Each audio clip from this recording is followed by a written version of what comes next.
বন্ধু জানোস আমার না একটা অনেক বড় রোগ হইছে। কি কস বন্ধু, তোর কি এমন বড় রোগ হয়েছে? আরে বন্ধু আর কইস না, আমি না কয়দিন ধরে যাই খাই আমার মুখে কোনো স্বাদই লাগে না। কি কস বন্ধু, এই কথা তো আমার বিশ্বাস হইলো না। আয় আজকে তোরে খাওয়ামু, দেই কেমনে তোর স্বাদ না হে। আয় এলো মামা, বেলপুরি খা, এটা খালি তোর মুখে স্বাদ লাগবো। ঠিক আছে।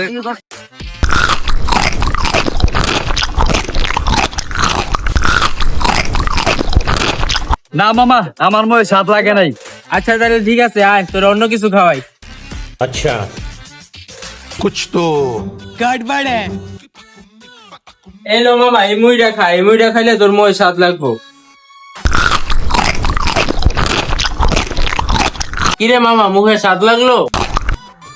না রে মামা, মুখে স্বাদ লাগলো না। আয় মামা, তাহলে তোর অন্য কিছু নিয়ে খাওয়াই। আয়